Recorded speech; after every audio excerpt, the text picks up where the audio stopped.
Hey guys, welcome back to Roto Renovation, where today we're going to be building an open shelf for my office. Here we go.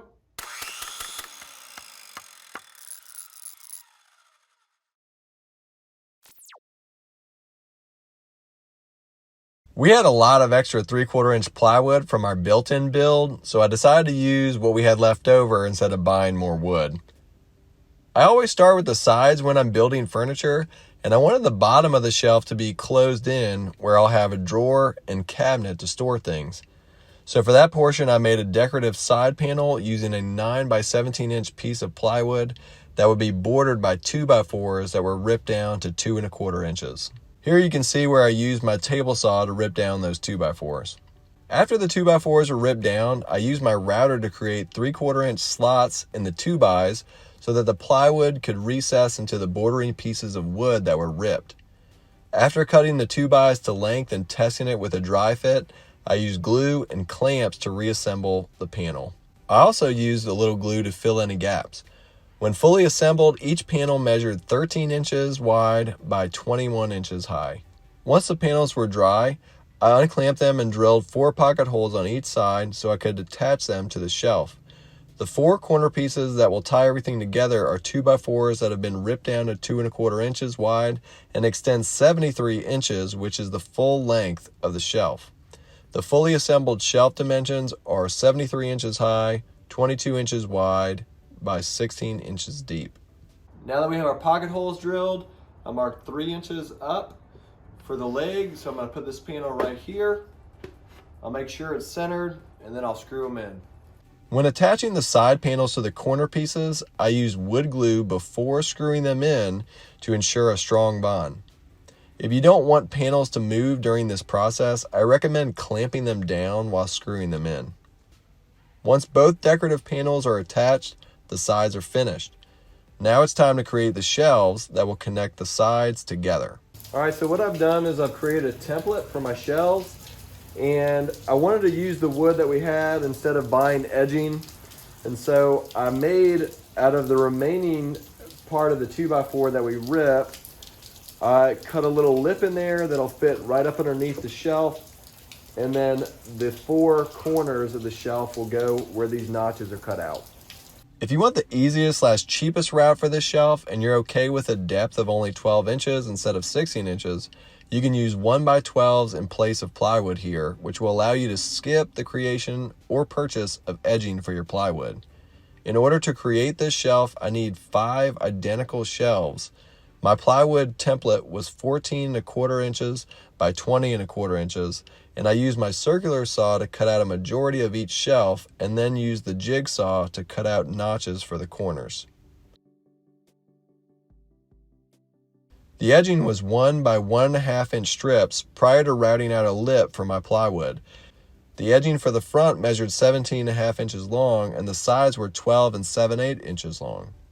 All right, so I have all the pieces cut for my shelves.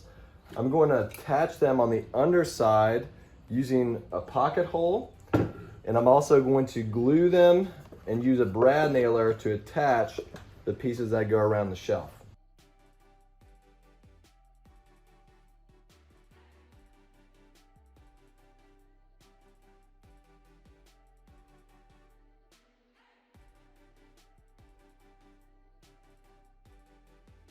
Once you have each shelf completed, you can slide it in and it should look something like this. Something that is not in this video is all of the sanding. Before assembling each piece, make sure that everything is sanded smooth because it will be more difficult to sand once it's assembled. As you attach each shelf, you will want to have clamps nearby, a flat surface that won't damage your freshly sanded wood, and I put a little glue where the bottom 2 shelves met up with the 4 corners to make sure everything had a tight bond. For this piece that's going to be above my drawers, I had to put the pocket hole on the side because I won't be able to get to it from underneath. As I continued to install the rest of the shelves, I made sure everything was level and used clamps to hold everything in place. The clamps were essential because if you've ever worked with wood, it tends to bow and twist. So if you want to make sure everything is held tight when you're screwing it in, use the clamps. Now that all the shelves are installed, we can work on the drawer and the cabinet door. The drawer is 16.5 inches wide by 14 inches deep or long and 5.25 inches high. I used 3/4 inch plywood for this, but typically you'd use something thinner. I routed out the lip for the bottom of the drawer by using a very dull blade on my router, as you can see from the smoke, and assembled it with brad nails.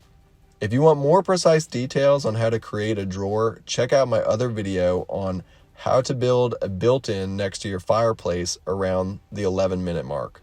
The link will be in the description.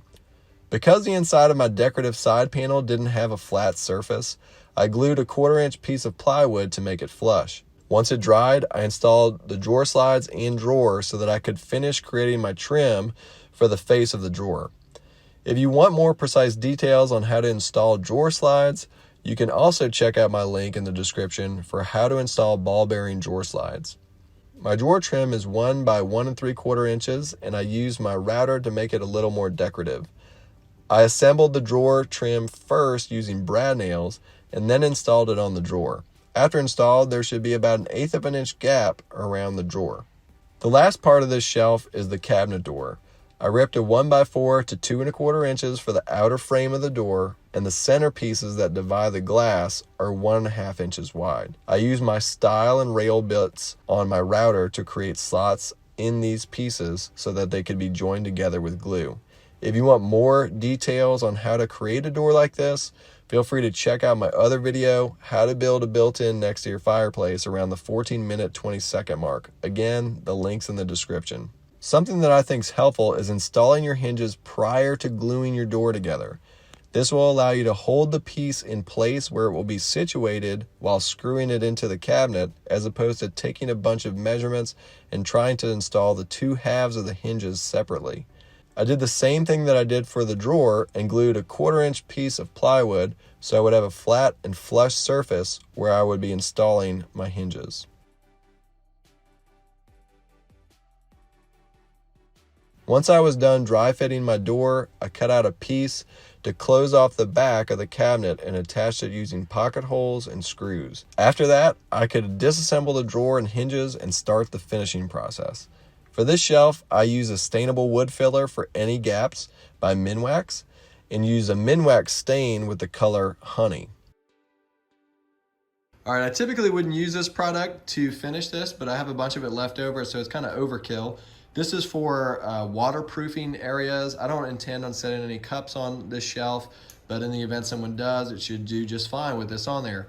I've used it for bathroom vanities, for wood tops with undermount sinks that have had standing water on them, and this has been a great product.